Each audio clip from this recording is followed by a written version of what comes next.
Hello दोस्तों, कैसे हैं आप लोग। मैं अभिषेक श्रीवास्तव स्वागत करता हूं आपका अपने YouTube channel JH exam plex पे।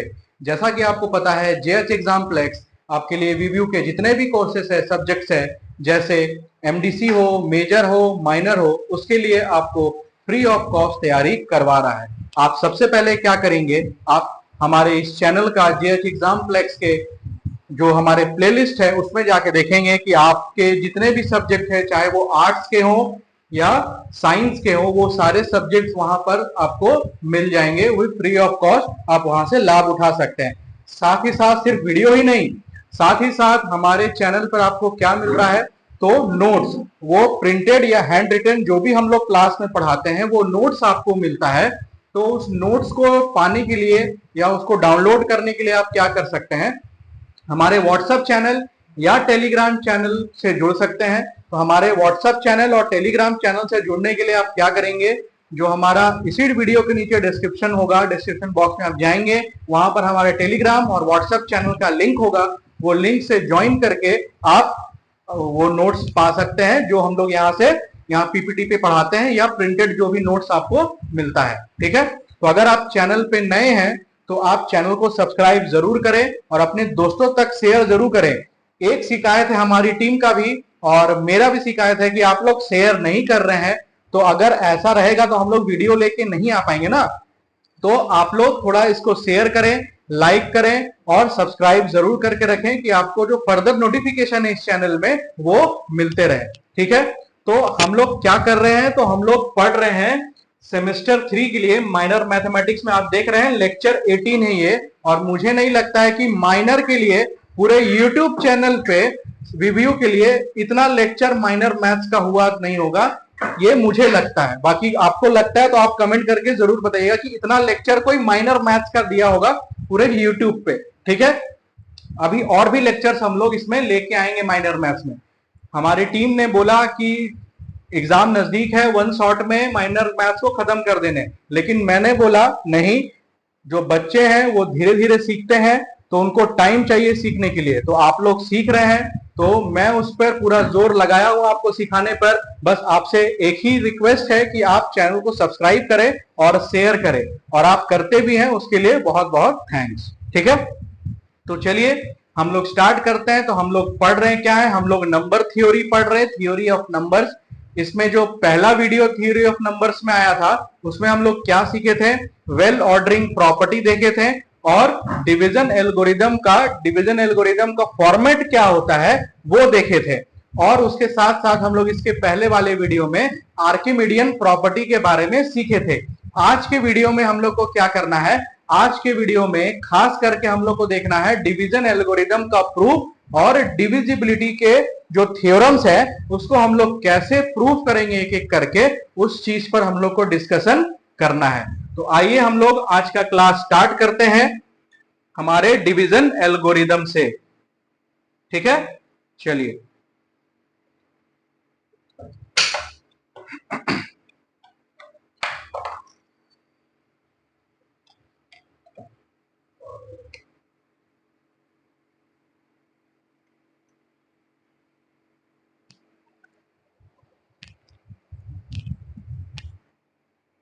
चलिए स्लाइड नंबर 1। तो हम लोग को क्या प्रूफ करना है, डिवीजन एल्गोरिदम का जो थ्योरम इसके पहले क्लास में आप देखेंगे। पहली बार आप इस वीडियो को देख रहे हैं, सबसे पहले आप उस वीडियो को जाके देखें कि डिवीजन एल्गोरिदम में हम लोग क्या समझे थे। डिवीजन एल्गोरिदम को अगर आप समझ लिए हैं तो आगे का जो यूक्लिडियन है उसमें जो प्रूफ होगा वो आपको अच्छे से समझ में आएगा। ठीक है, फिर आगे जाके हमको फंडामेंटल थ्योरम ऑफ अर्थमेटिक और मैथमेटिकल इंडक्शन हम लोग को देखना है। ठीक है, तो डिवीजन एल्गोरिदम के बारे में हम लोग क्या देखे थे, पहले स्टेटमेंट हम लोग लिख लेते हैं। Division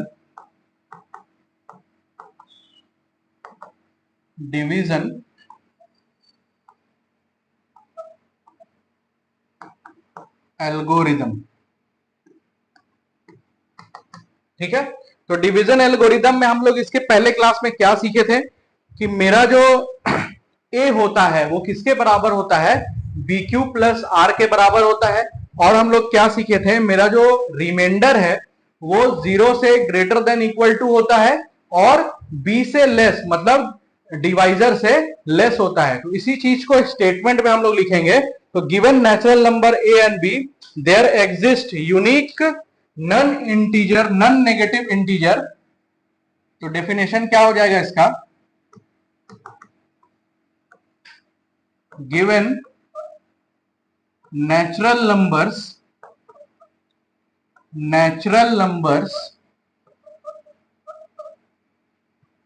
a and b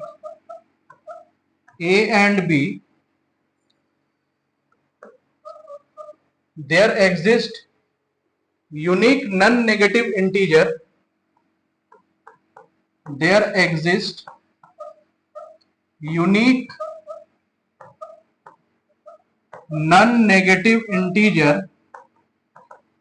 non-negative integer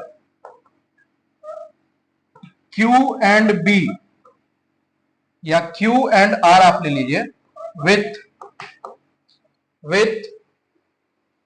with नहीं where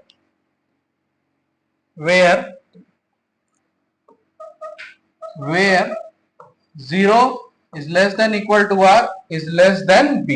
ये हम लोग कल देखे थे, ठीक है, ये चीज हम लोग कल देखे थे। such that a is equal to bq plus r, ठीक है। तो यहां पर क्या क्या है मैं एक बार फिर से आपको याद दिला दूं। a आपका डिविडेंड है, b आपका क्या है भाई, तो b आपका डिवाइजर है, q आपका क्या है, कोशेंट है ना, और r आपका क्या है, रिमाइंडर है। r आपका क्या है, रिमाइंडर है। ये आपको इसके पहले क्लास में सिर्फ बताए थे, आज स्टेटमेंट लिख दिए, ठीक है। अब हम लोग को ये चीज भी सेटिस्फाई करवाना है और ये चीज भी प्रूफ करना है, ठीक है। तो हम लोग इस चीज को कैसे प्रूफ कर पाएंगे, तो नन नेगेटिव इंटीजर हम लोग को लेना है, मतलब b के साथ जो मल्टीपल हम लोग लेंगे, ठीक है, मतलब ये BQ, b के साथ जो q का फॉर्मेट होगा मेरा वो नन नेगेटिव होगा। नन नेगेटिव मतलब 0 1 2 3 4, ठीक है। तो ये सीक्वेंस पर हम लोग को क्वेश्चन को क्या करना पड़ेगा, सॉल्व करना पड़ेगा। तो हम लोग कैसे सॉल्व करेंगे, तो consider the sequence of a non negative multiples of b। यहां लिखेंगे हम लोग हियर, या let us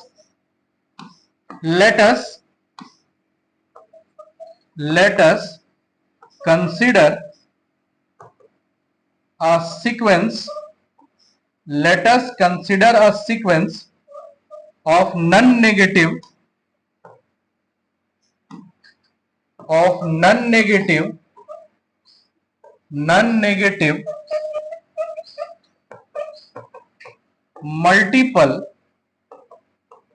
multiple of b, that is क्या हो जाएगा, 0 into B, 1 into B, 2 into B, 3 into B, कहीं कहीं कहीं और आगे आ जाएगा, है ना, ठीक है। क्यू बी प्लस 1 होगा ना, कहीं कहीं क्यू बी होगा, कहीं इससे भी ज्यादा होगा, है ना, आते चला जाएगा, ठीक है। तो हम लोग यहां पर कंसिडर कर लिए हैं कि मेरा b जो है वो मल्टीपल होगा किसका, b जो है डिवाइजर होगा किसका, a का, ठीक है। b जो है डिवाइजर होगा a का, या आप लिख सकते हैं non negative multiple of b, ठीक है। अब इसको एक एक करके हम लोग को लेके चलना पड़ेगा। कैसे, पहले हम लोग को लेके चलना पड़ेगा कि जब रिमाइंडर 0 हो, ठीक है।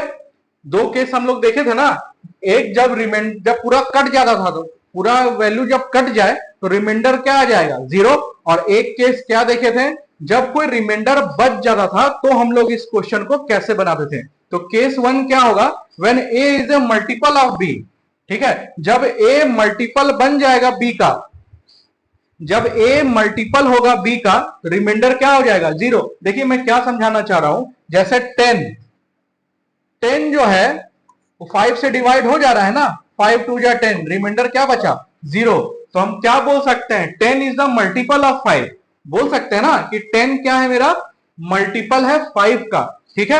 और 10 मल्टीपल 5 का बोलने का मतलब यह है कि रिमाइंडर कितना होगा, 0 होगा। तो केस 1 हम लोग लेंगे when a is the multiple of b। Case 1 हम लोग डिस्कस करेंगे when a is the multiple of b। a क्या है मेरा, b का मल्टीपल है। तो a b का मल्टीपल है, इसको हम कैसे लिख सकते हैं भाई, कि मेरा a जो है वो क्यूबी हो जाएगा, होगा ना, और प्लस r, तो r मेरा यहां पर क्या हो जाएगा, 0 हो जाएगा। एक मेन फॉर्मेट तो यही होता है ना, a is equal to B Q plus R, सीधा लिख लीजिए, चलिए सीधा लिख लीजिए, a is equal to B Q plus R, और यहां पर r मेरा क्या होगा, यहां पर r मेरा होगा 0, क्योंकि a मल्टीपल है, यहां पर मेरा r क्या होगा, 0 होगा, ठीक है। आप इसको इक्वेशन 1 मान सकते हैं, आप इसको इक्वेशन 1 मान सकते हैं, या फिर ऐसे भी लिख सकते हैं, वेयर, ऐसे लिख दीजिए where r is equal to 0, ठीक है। इसको आप इक्वेशन 1 मान सकते हैं। किस फॉर्मेट में है, a is equal to B Q plus R के फॉर्मेट में है, जहां मेरा r क्या है, 0 है। एक लाइन लिखना चाहते तो लिख लीजिए, ये मेरे किस फॉर्मेट में है,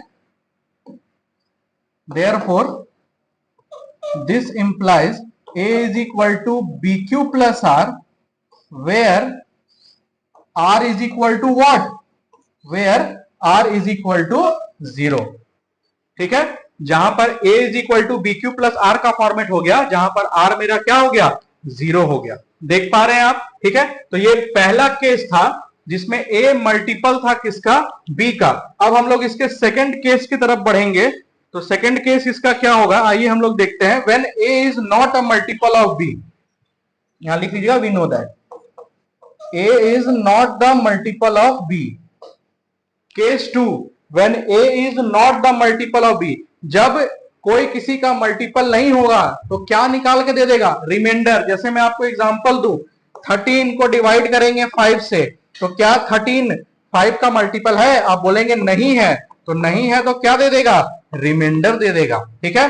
तो जब कोई नंबर किसी का मल्टीपल नहीं होता है तो डिवाइड करने पर वो क्या दे देता है, रिमाइंडर दे देता है। तो केस 2 हम लोग डिस्कस करेंगे, क्या केस 2 हम लोग डिस्कस करेंगे, when a is not the multiple of b, ठीक है। When a is not the multiple of b, case 2, when a is not the multiple of b, जब a जो है मेरा b का मल्टीपल नहीं हो, ठीक है। अब देखिए हम लोग पॉजिटिव लिए हैं तो इतना तो फिक्स है ना कि a जो है मेरा किससे ग्रेटर है, 0 से।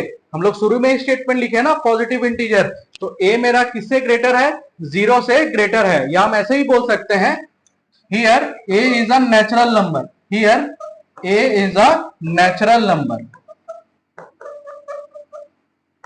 a is a natural number बोल सकते हैं।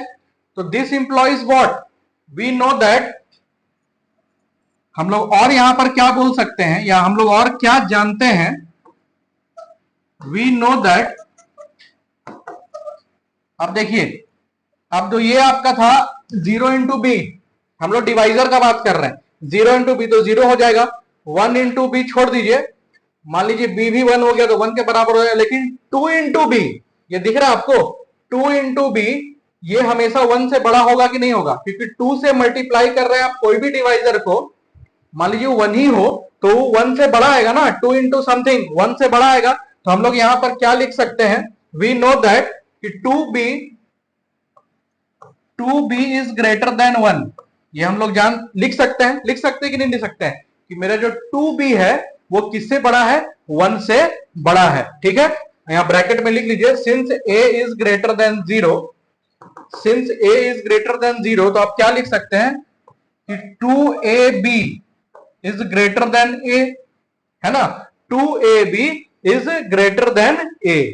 हम लोग क्या किए हैं, आप ऐसे भी स्टेटमेंट लिख सकते हैं, मल्टीप्लाइंग ए बोथ साइड, चलिए लिख ही देते हैं, multiplying A both side,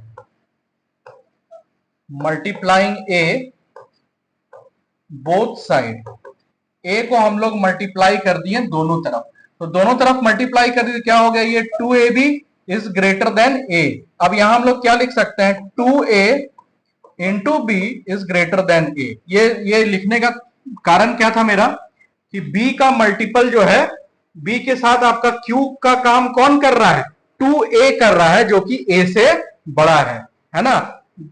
therefore multiple of b is 2a, हम लिख सकते हैं multiple of b is greater than a।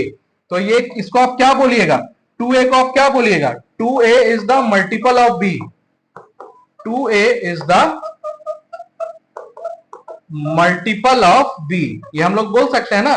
देख लीजिए b से मल्टीप्लाई हुआ है, तो हम ये भी बोल सकते हैं there exist multiple of b which is greater than a, बोल सकते हैं there exist multiple of b which is greater than a, there exist multiple of b which is greater than a, ये बोल सकते हैं। तो a एक बार 0 से बड़ा हो गया है ना, और मल्टीपल ऑफ b कुछ ऐसा भी है जो a से बड़ा है, मल्टीपल ऑफ b कुछ ऐसा भी है जो a से बड़ा है। तो अगर इसके लिए नंबर लाइन ड्रॉ करें, हम अगर नंबर लाइन ड्रॉ करें, तो मान लीजिए ये है आपका क्या 0a, मान लीजिए ये है आपका 0b, 0 into 1 into B, 0 into B, divisor का नंबर लाइन ड्रॉ कर रहे हैं, ये आपका 2 इंटू बी, कहीं ना कहीं होगा आपका क्यू बी, है ना, कहीं ना कहीं आपका होगा क्यू बी प्लस 1, आ रहा बात समझ में, कहीं ना कहीं आपका क्यू बी होगा, कहीं ना कहीं आपका क्यू बी प्लस 1 होगा। तो इसके बीच में कहीं अगर ए लाई करेगा, तो हम लोग वेल ऑर्डरिंग प्रॉपर्टी से लिस्ट एलिमेंट दिखा के इसको हम लोग प्रूफ कर सकते हैं। आ रहा बात समझ में, तो ए हो सकता है अगर इसके बीच लाई करे, क्यूबी पर तो हम लोग अभी देख लिए केस 1 में, यहां पर देख लिए ना क्यूबी के लिए, क्यूबी या बी क्यू, ठीक है।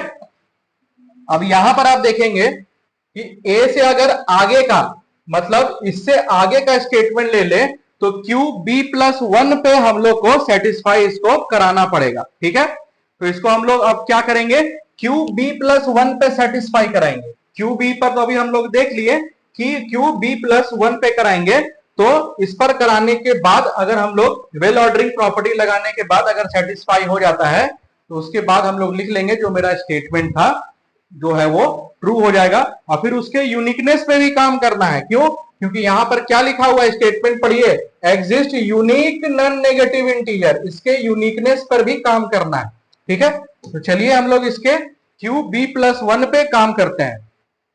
तो हम लोग क्या लिखेंगे, आप इस चीज का तब तक स्क्रीनशॉट ले सकते हैं।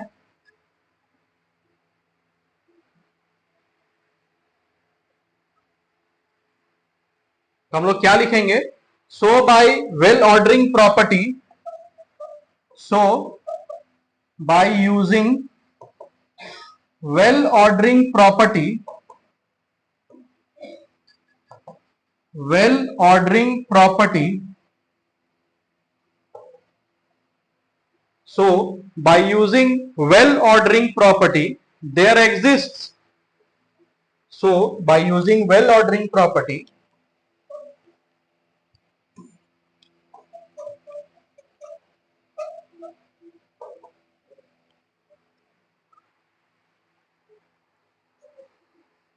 the set of multiple, the set of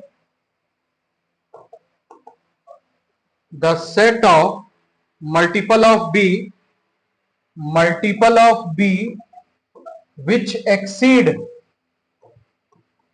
multiple of b, multiple of b मतलब ये q into b into Q, b into 2, ठीक है।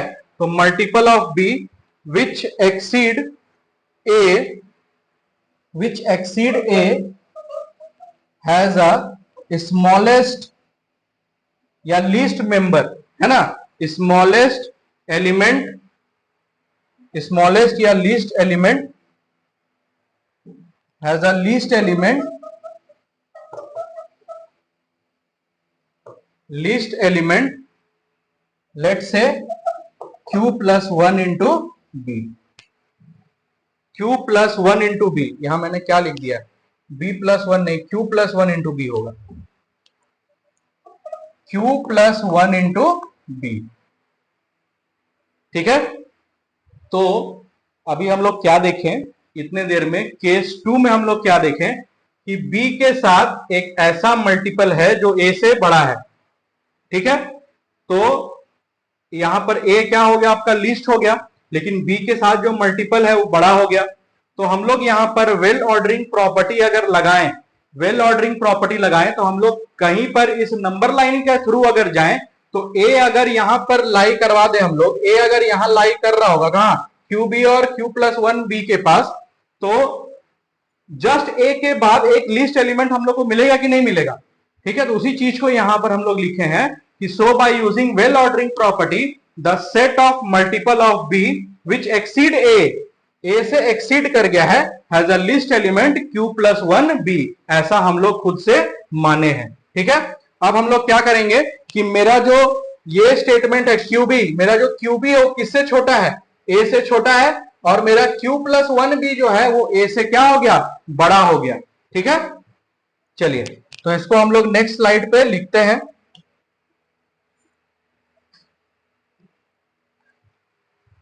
लेट अस नाउ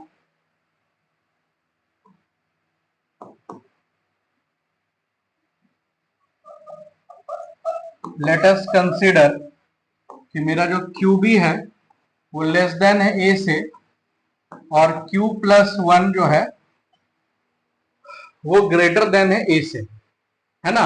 अब हम लोग को एक, हम लोग अभी देखें थोड़ी देर पहले थ्योरी मेरा क्या, कि मेरा जो A है वो क्या है, BQ प्लस R के बराबर है। तो मेरा R किसके बराबर होगा, A माइनस BQ के बराबर होगा, होगा कि नहीं होगा बताइए। जो मेरा A है वो BQ प्लस R के बराबर होता है ना, तो मेरा R किसके बराबर होगा, A माइनस BQ के बराबर होगा। बिल्कुल सही है। अब बताइए इस प्रॉपर्टी का यूज करें अगर हम, कि QB इसका इतना दूर का, कि QB मेरा लेस देन A है ना, तो हम यहां पर लिख क्या सकते हैं, यहां पर हम लिख सकते हैं A minus Q B is greater than 0। ये लिख सकते हैं ना कि मेरा A माइनस क्यू बी जो है वो ग्रेटर देन 0 हो जाएगा, और A माइनस क्यू बी मेरा है क्या, A माइनस क्यू बी मेरा क्या है, R है, तो हम लिख सकते हैं ना R इज ग्रेटर देन 0, बिल्कुल लिख सकते हैं। दूसरा स्टेटमेंट क्या है बाबू आपका, ये वाला क्या है, ये हो गया आपका पहला स्टेटमेंट। दूसरा स्टेटमेंट क्या है, दूसरा स्टेटमेंट है when A is less than Q plus 1 into B, जब इसको आप सॉल्व करेंगे तो ये हो जाएगा QB plus 1, sorry QB plus B होगा ना। तो अगर इसको QB को इधर ले आए हम लोग, ऐसे लाना नहीं चाहिए, हम लोग दोनों तरफ माइनस करते हैं, तो ये क्या हो जाएगा B। तो यहां पर आप देखेंगे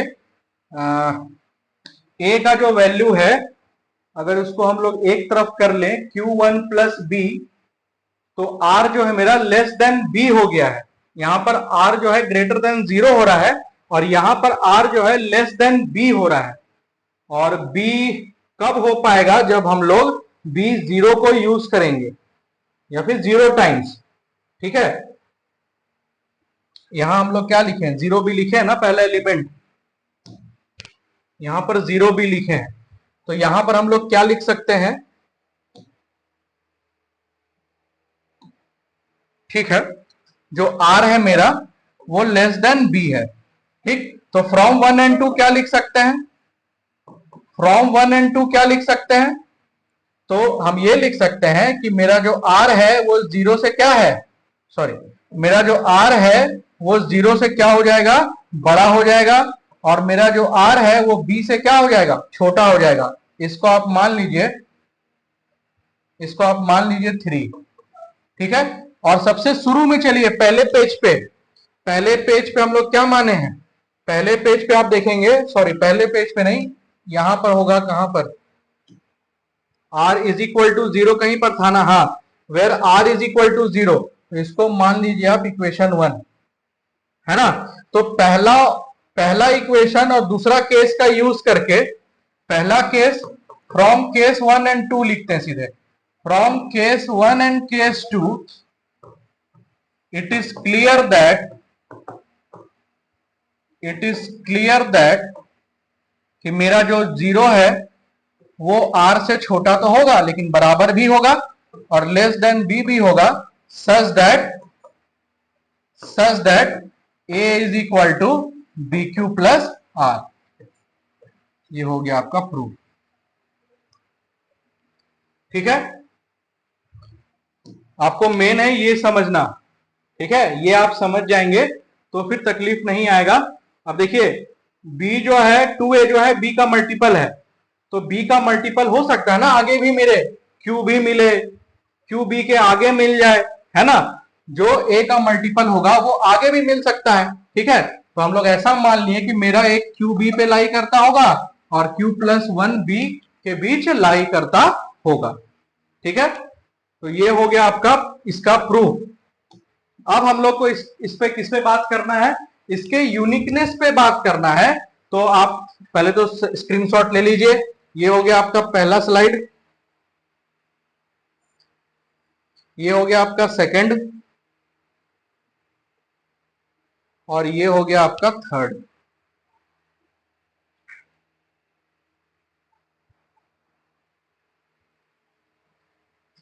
ठीक है, चलिए आगे बढ़ते हैं। आगे बढ़ने से पहले कुछ इंफॉर्मेशन है आपके लिए। जो जेएच एग्जाम प्लेक्स है वो आपके लिए सेमेस्टर 2 और सेमेस्टर 4 के लिए मैथ्स मेजर पेपर के लिए आपके लिए यहाँ पर सिलेबस को कंप्लीट जो आपको कोर्स यहाँ पर दिया जा रहा है उसके लिए कुछ फीचर्स है, उसके बारे में हम लोग चर्चा कर रहे हैं। तो कोर्स फीचर्स क्या है आपका कि हम लोग लाइव क्लास तो देंगे, जैसे लाइव क्लास आपका रहता है वहां पर आप अटेंड करेंगे ही। मान लीजिए कुछ बच्चे उस टाइम पे नहीं आ पाए तो आपको क्या दिया जाएगा, फिर उसका रिकॉर्डेड क्लासेस दिया जाएगा, नोट्स और पीडीएफ दिया जाएगा और गेस्ट क्वेश्चन दिया जाएगा।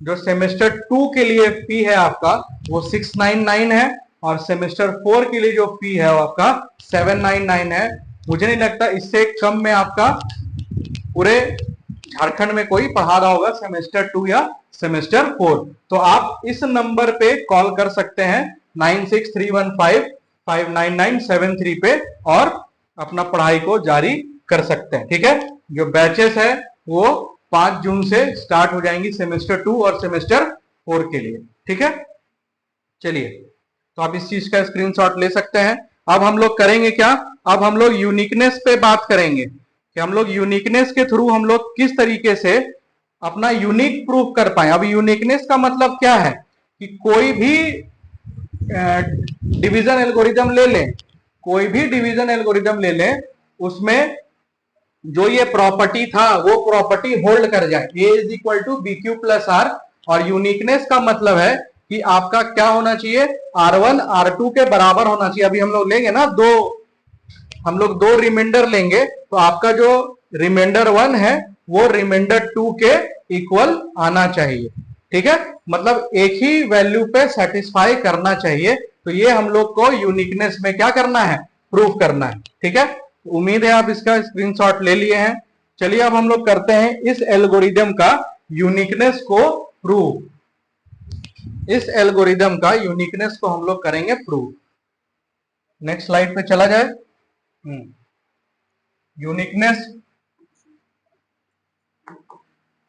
Uniqueness of division algorithm, uniqueness of division algorithm.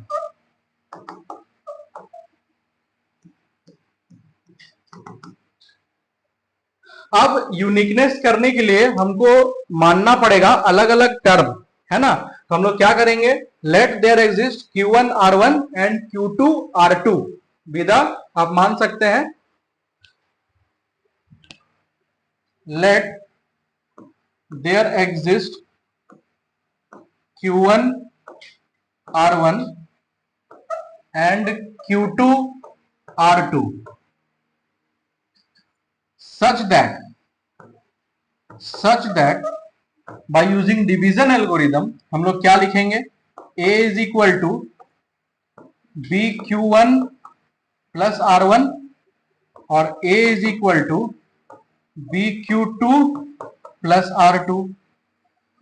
यहां पर क्या लिखेंगे ब्रैकेट में हम लोग, दिस इंप्लाइज व्हाट, कि मेरा जो R1 है वो ग्रेटर देन इक्वल टू 0 होगा और लेस देन इक्वल टू क्या होगा, बी के।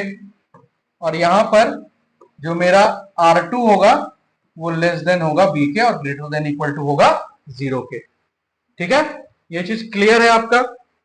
अब हम लोग क्या कर रहे हैं, ए में से बी को क्या करेंगे, सब्ट्रैक्ट कर देंगे। ठीक है, इक्वेशन 1 मान लीजिए इसको, इक्वेशन 1, इक्वेशन 2। अब हम लोग ये दोनों ही वैल्यू को क्या कर रहे हैं, सब्ट्रैक्ट कर दे रहे हैं, और सब्ट्रैक्ट करने पर क्या आएगा, इस चीज के बारे में हम लोग चर्चा करेंगे। ठीक है, तो सब्ट्रैक्ट कर देंगे तो a माइनस ए क्या हो जाएगा आपका, 0 हो जाएगा भाई, होगा ना। और इसमें उसको सब्ट्रैक्ट करेंगे तो क्या हो जाएगा, Q2 minus Q1 into B. और इसमें उसको सब्ट्रैक्ट कर देंगे तो क्या हो जाएगा, R2 माइनस R1। 2 माइनस 1 किए हैं हम लोग, ये कैसे आया, 2 माइनस 1 करने से। तो अब इस चीज को इधर ले आइए और मान लीजिए हम इसका यहीं पर माइनस कॉमन लेके साइन चेंज कर दें और इसको इधर लेके आए तो क्या लिख पाएंगे, बी Q1 माइनस Q2 और is equal to R2 minus R1। इससे क्या समझ में आ रहा है आपको, बताइए। इससे आपको क्या समझ में आ रहा है कि आपका बी, आपका R2 माइनस R1 दोनों रिमाइंडर का जो डिफरेंस है वो किसका मल्टीपल होगा, बी का मल्टीपल होगा। दोनों रिमाइंडर का जो डिफरेंस है वो किसका मल्टीपल होगा, बी का मल्टीपल होगा। क्या इसको हम लोग एक एग्जांपल के थ्रू देख सकते हैं, आइए देखते हैं एक एग्जांपल के थ्रू। जैसे हम लोग को ए सेम रखना है, बी सेम रखना है, तो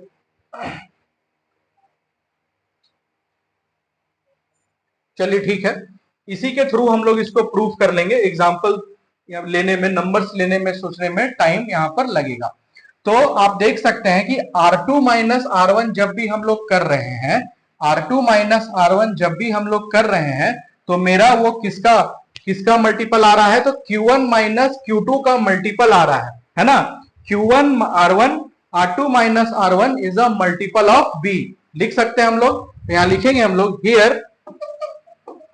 here R2 minus R1 is the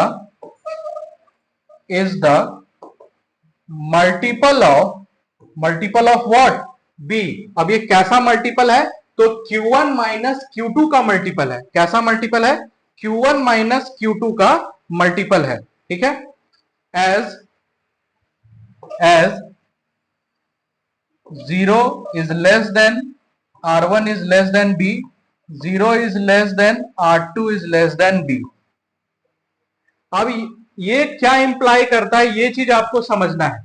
ये क्या इंप्लाई करता है, तो ये दिस इंप्लाइज दैट कि मेरा जो R2 माइनस R1 है वो लाई करेगा मेरा माइनस बी और प्लस बी के बीच। अब इस चीज को समझना है आपको मेनली। जो मेरा R2 माइनस R1 है, ये जो है ना दोनों, वो मेरा किसके किसके बीच लाई करेगा, तो ये मेरा किसके किसके बीच लाई करेगा, तो माइनस बी और बी के बीच लाई करेगा। इसको मैं नंबर के थ्रू अगर आपको समझाने का कोशिश करूं, जैसे 0 is less then 3 is less then 9 में दे दूं, 0 is less then 1 is less then 9 में आपको अगर दे दूं, ठीक है, तो आप देखेंगे कि दोनों को अगर सब्ट्रैक्ट करते हैं, दोनों को सब्ट्रैक्ट करते हैं तो क्या आता है, -2, है ना। दोनों को सब्ट्रैक्ट कर दिए तो आ गया आपका -2, और -2 आपका छोटा हो जाएगा किससे, 0 से छोटा हो जाएगा, है ना। -2 आपका किससे छोटा हो जाएगा, 0 से छोटा हो जाएगा। ठीक है, और दोनों को ऐड कर देंगे, दोनों को ऐड कर देंगे तो ये 4 आ जाएगा और इधर क्या आ जाएगा आपका 18 आ जाएगा। तो 4 आपका इससे क्या आ गया, छोटा आ गया। आ रहा बात समझ में। तो ये दोनों का सब्ट्रैक्शन या एडिशन आप जो भी कर रहे हैं, खास करके ये दोनों का जो सब्ट्रैक्शन कर रहे हैं ना आप, वो किसके बराबर आएगा, देखिए जैसे यहां पर 9 और यहां पर, एक सेकंड क्या हो गया,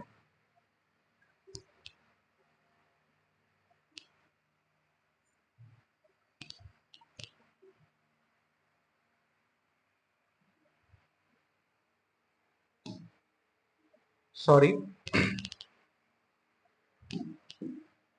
तो हम लोग क्या देख रहे थे, चलिए इसको फिर से बता देते हैं हम लोग क्या देख रहे थे। तो हम लोग देखे कि एग्जाम्पल के थ्रू कि मान लीजिए यहां पर 0 है, लेस देन 3 है, लेस देन 9 है, ठीक है। एक एग्जाम्पल ये ले ली हम लोग, और एक एग्जाम्पल ले लिए 0 लेस देन 1 लेस देन 9। तो दोनों को अगर हम लोग सब्ट्रैक्ट करें तो 1 माइनस 3 ये कितना हो जाएगा आपका -2।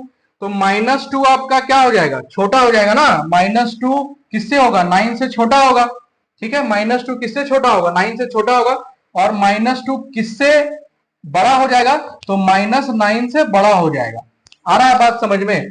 तो जो मेरा ये दोनों का डिफरेंस है वो b से छोटा होगा और -b से बड़ा होगा। एक एग्जांपल के थ्रू मैंने आपको यहां पर दिखा दिया, ठीक है। उसी चीज को अगर हम लोग यहां पर लिखें, इसी चीज को अगर हम लोग यहां पर लिखें तो क्या लिख सकते हैं, इसी चीज को हम लोग यहां पर इस फॉर्मेट पे लिखे हैं, ठीक है। ये बहुत इंपॉर्टेंट प्रॉपर्टी है कि मेरा जो R2 माइनस R1 होगा वो -b और b के बीच लाई करेगा, इसको आपको ध्यान रखना है, ठीक है। तो अगर मेरा -b और b के बीच R2 माइनस R1 लाई कर रहा है तो हम लोग क्या लिख सकते हैं अपने इक्वेशन से, इस वाले इक्वेशन से, इक्वेशन 1 मान लीजिए इसको, और इसको आप मान सकते हैं इक्वेशन 2। 1 एंड 2 तो पहले से है, 3 और 4 मान लीजिए, 3 और 4। तो आप 3 और 4 इक्वेशन का यूज करके हम लोग कैसे इसको बना सकते हैं, तो आप देख रहे हैं यहां पर R2 माइनस R1 क्या है, b का मल्टीपल पे है, और यहां पर R2 माइनस R1 कहां लाई कर रहा है, -b से b के बीच लाई कर रहा है। तो बताइए जरा सा, एक नंबर लाइन आपको हम ड्रॉ कर दें, -1 और 1 के बीच कौन सा इंटीजर आएगा भाई, तो 0 आएगा। तो हम लोग बोल सकते हैं ना कि ये जो पार्ट है, ये जो पार्ट है b का कौन सा मल्टीपल है, 0.b है। तो यहां लिखेंगे हम लोग हियर R2 माइनस R1 जो है, R2 माइनस R1 जो है वो b इंटू 0 है। तो हम लोग यहां सीधे लिख सकते हैं कि R2 माइनस R1 जो है मेरा क्या है, 0 है। तो this implies what, this implies R1 is equal to R2। और क्या देंगे इसे condition, using 3 and 4, using 3 and 4। आ रहा बात समझ में, आप इस चीज का स्क्रीनशॉट ले सकते हैं। और भी आपको इसमें देना है, अगर और भी अगर आपको देना है इसमें तो आप ये लिख सकते हैं, because since Q1 minus Q2 is equal to 0, Q1 minus Q2 is equal to 0, उसका वजह मैंने यहां पर आपको दे दिया, ठीक है। Q1 minus Q2 is equal to 0, तो R1 minus R2 is equal to B0 equation 3 के हिसाब से, ठीक है। और दोनों का यूज करके हम लोग बता दिए कि मेरा R1 जो है किसके बराबर है, R2 के बराबर है, ठीक है। तो यही चीज क्या बता रहा है, देयरफॉर इट इज यूनिक, आप लिख सकते हैं लास्ट में देयरफॉर इट इज यूनिक। आ रहा है बात समझ में, ठीक है। तो ये आपका यूनिकनेस ऑफ डिवीजन एल्गोरिदम था, ठीक है। आप इस चीज का स्क्रीनशॉट ले सकते हैं। चलिए अब इसके आगे बढ़ेंगे हम लोग और थोड़ा सा डिविजिबिलिटी के बारे में चर्चा करेंगे, थोड़ा सा डिविजिबिलिटी के बारे में चर्चा करेंगे। कम से कम स्टेटमेंट तो लिख ही सकते हैं डिविजिबिलिटी का, क्वेश्चंस हम लोग करेंगे अपने नेक्स्ट क्लास में, ठीक है।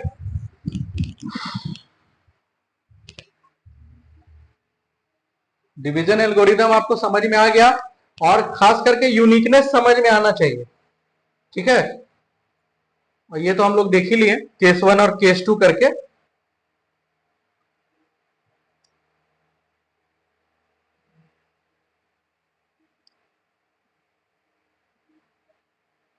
चलिए अब हेडिंग हम लोग लगाएंगे डिविजिबिलिटी।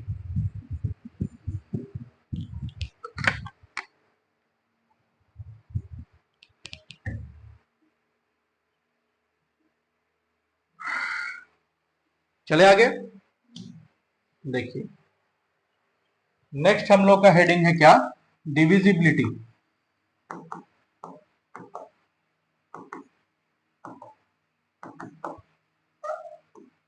डिविजिबिलिटी मतलब डिवाइड करना, ठीक है। लेकिन हम लोग इसमें सीखना क्या है, लिखने का तरीका, खास करके डेफिनेशन, डिविजिबिलिटी का डेफिनेशन क्या होता है, उसका नोटेशन कैसा होता है, उसको हम लोग लिखते कैसे हैं, ये चीज हम लोग को इसमें सीखना है। ठीक है, तो हम लोग इसमें मान लेंगे, डेफिनेशन इसका लिखें कि क्या मान लें, ए बी जो है मेरा वो इंटीजर होगा, जो इंटीजर से बिलोंग करेगा, जिसमें ए जीरो नहीं होना चाहिए। अगर डिवीजर ही जीरो हो गया, अगर डिवीजर ही जीरो हो गया तो इनडिटर्मिनेंट फॉर्म आ जाएगा ना, तो डिवीजर को हम जीरो नहीं ले सकते। तो अगर हमको इसको डिवाइड करना है, then we say that A is divided by B and is noted as A by B.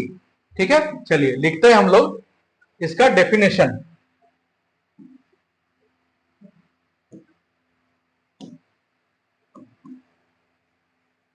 इसका डेफिनेशन पर हम लोग अगर चर्चा करें तो हम लोग क्या लिखेंगे कि let A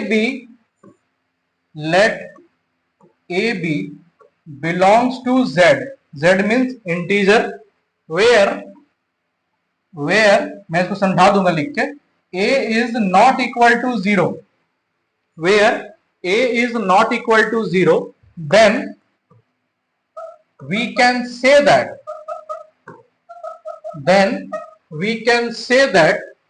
A divided B, say that A divided B, हम लोग क्या बोल सकते हैं कि A जो है B को डिवाइड कर रहा है, मतलब A क्या है, डिवाइजर है, याद रखिएगा, A B को डिवाइड कर रहा है, मतलब A क्या है, डिवाइजर है। और इसको हम लोग लिख सकते हैं, it is written as, main है लिखा कैसे आता है उसका ध्यान दीजिएगा, रिटन एज ऐसे। ठीक है, ये इसको डिवाइड कर रहा है, इसका मतलब ये मत समझ लीजिएगा, देख लीजिए पहले बता दे रहा हूं मैं, इसका मतलब ये नहीं समझ लीजिएगा, इसका मतलब है बी बाई ए है, ये ए इसको डिवाइड कर रहा है, ए डिवाइडेड बी लिखा हुआ है ना, A divided B written as A slash B. ठीक है, आगे बढ़े हम लोग। और अगर डिवाइड नहीं करता है तो हम लोग क्या लिखेंगे, if there is an integer c, if there is an integer c such that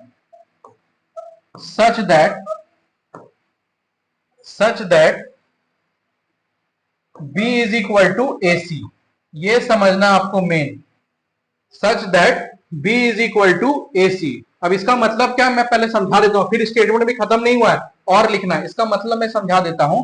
जैसे 15 को डिवाइड करना है मान लीजिए 7 से, है ना, 15 को डिवाइड करना है 7 से, तो इसको डिविजिबिलिटी के इस फॉर्मेट में कैसे लिखा जाएगा, इस तरीके से लिखा जाएगा, देख लीजिए इस तरीके से लिखा जाएगा।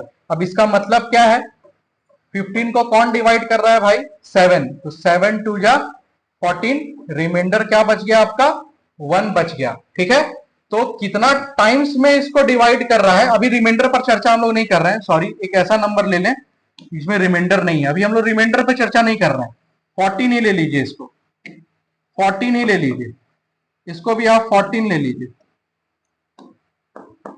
इसको भी आप 14 ले लीजिए।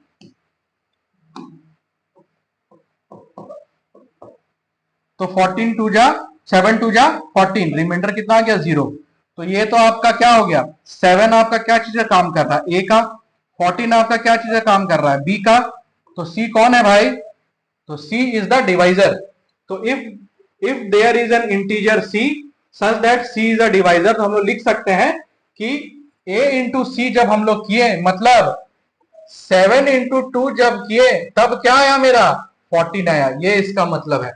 तो if there is an integer c such that a is equal to ac, तो c यहां पर क्या है, एक तरह से आप बोल सकते हैं c इसका डिवाइजर है, या आप बोल सकते हैं c उसका कोसेंट है, डिवाइजर नहीं कोसेंट हो जाएगा, है ना, c उसका क्या हो जाएगा, कोसेंट हो जाएगा। ठीक है, तो अगर डिवाइड होता है तो डिवाइड होने का फैसिलिटी, उसका लिखने का तरीका क्या होगा, a स्लैश बी, अब स्लैश नहीं है सीधा लाइन है वो। ठीक है, और अगर डिवाइड नहीं होता है तो हम लोग क्या लिखेंगे, मैं इस एग्जांपल को मिटा रहा हूं, अगर डिवाइड नहीं होता है तो हम लोग क्या लिखेंगे, अगर डिवाइड नहीं होता है तो हम लोग क्या लिखेंगे, यहां लिखेंगे if it is not divided, if it is not divided, if it is not divided, then we can write, then we can write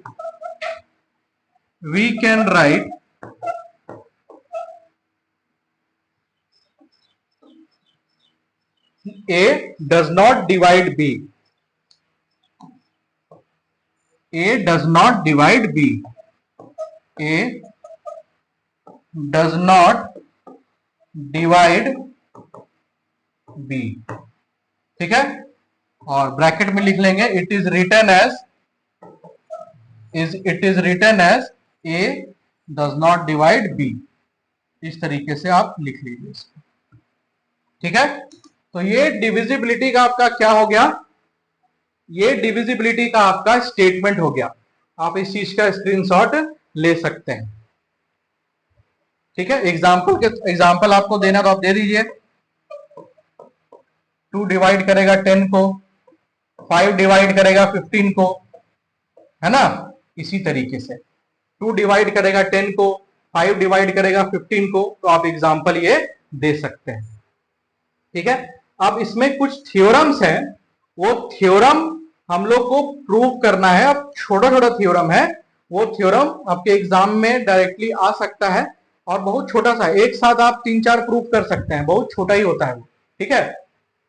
तो आज हम लोग डिविजिबिलिटी का क्या देखें, आज हम लोग डिविजिबिलिटी का डेफिनेशन देखे हैं, लिखा कैसे जाता है वो देखे हैं, ठीक है।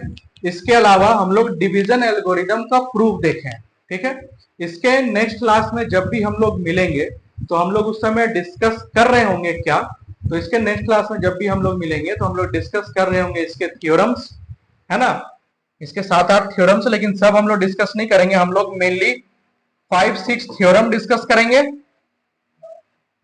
जो डिविजिबिलिटी से रिलेटेड है, ठीक है। और हम लोग जो सबसे बड़ा टॉपिक है इसका यूक्लिडियन प्रॉपर्टी, उसको डिस्कस करेंगे, और खास करके जीसीडी के बारे में हम लोग डिस्कस करेंगे, और एक क्वेश्चन भी करेंगे जीसीडी को लेकर, ठीक है, इसके नेक्स्ट क्लास में, ठीक है। तो उम्मीद है आपको क्लास जो है ये ठीक लगा होगा, समझ में आया होगा वैल्यू। इस चीज को आप नोट कर लें कि हम लोग का बैचेस जो है वो 5 जून से स्टार्ट हो रहा है, और कोई भी आपको क्वेरी हो तो आप इस नंबर पे कॉल कर सकते हैं। ये जो भी पीडीएफ, ये जो भी नोट यहाँ पर हम लोग कर रहे हैं, ये सब आपको आपके टेलीग्राम चैनल और व्हाट्सएप चैनल पे मिल जाएगा। आप वो दोनों ही चैनल से जुड़ जाएं, और ये सब आपको वहां पर फ्री ऑफ कॉस्ट मिल जाएगा, ठीक है। आज के लिए इतना ही। अगले क्लास में जब हम लोग मिलेंगे तो हम लोग डिविजिबिलिटी के थ्योरम्स जो हैं उसको प्रूव कर रहे होंगे, और यूक्लिडियन थ्योरम को हम लोग प्रूव कर रहे होंगे यूजिंग डिवीजन एल्गोरिथम, ठीक है। आज के लिए इतना ही, मिलते हैं हम लोग नेक्स्ट क्लास में, तब तक के लिए जय हिंद।